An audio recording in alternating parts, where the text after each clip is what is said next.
Now, we've heard a lot of good information today, a lot of technical information, a lot of heartfelt information. So I thought in the little bit of time that I have with you this afternoon, I would share with you some other things that you can do to bless your heart. The purpose of the Bless Your Heart button is twofold. You can put it in a place to remind yourself of how important it is to keep your sense of humor when you're dealing with a difficult person. Or, if you know a difficult person, you can give this button to that person. You don't have to explain why you're giving it to them. You can just give it to them. Now, here's a little warning, though. I've just given 400 of you permission to give this button away to a difficult person that you know. When you get home this afternoon and you're cleaning out your purse, if you open your purse and you have 38 Bless Your Heart buttons in your purse, then there's something you need to know.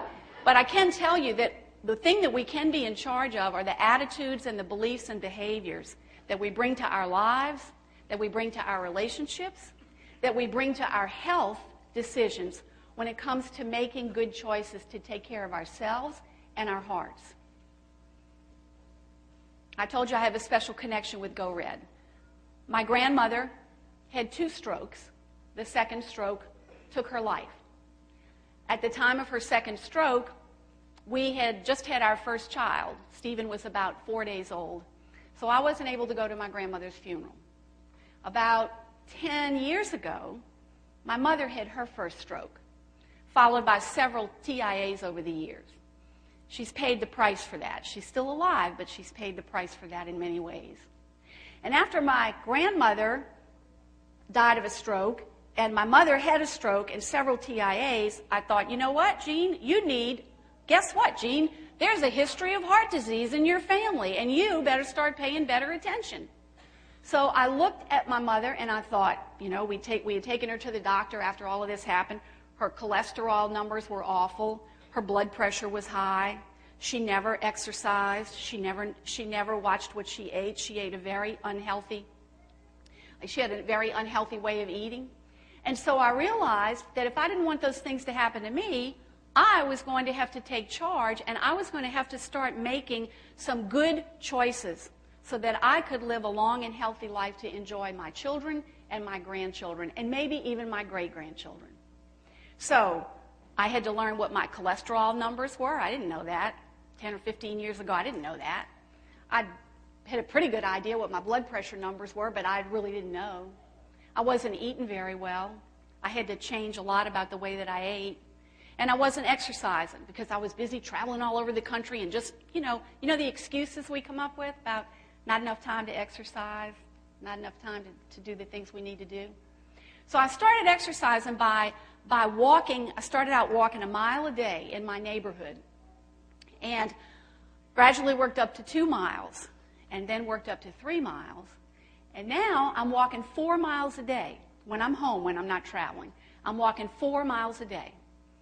And I'm feeling better than I've ever felt in my life. And I'm getting out and I'm enjoying nature. On rainy days, I walk on the treadmill. Here's something funny that happened, though. So here I am walking 4 miles a day for the last 6 months.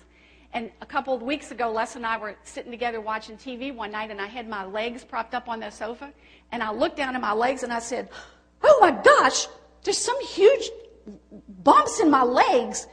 And Les said, honey, those are called muscles.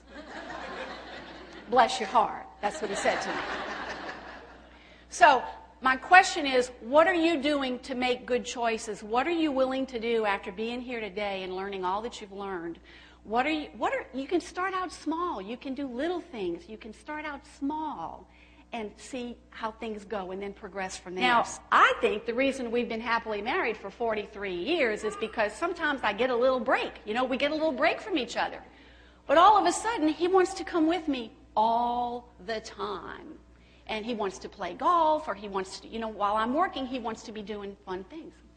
So this started to be a problem.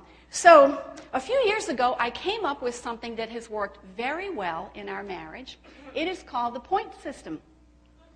And now, in order for Les to travel anywhere with me, he has to have earned enough points. So he doesn't get out much anymore.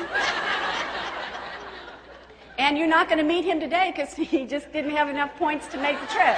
We have to be compassionate and caring and thoughtful of other people because sometimes they're just doing the best they can do. And you know, sometimes what happens is even good people who are doing the best they can do lead us astray. Does that ever happen to you? They give us bad information.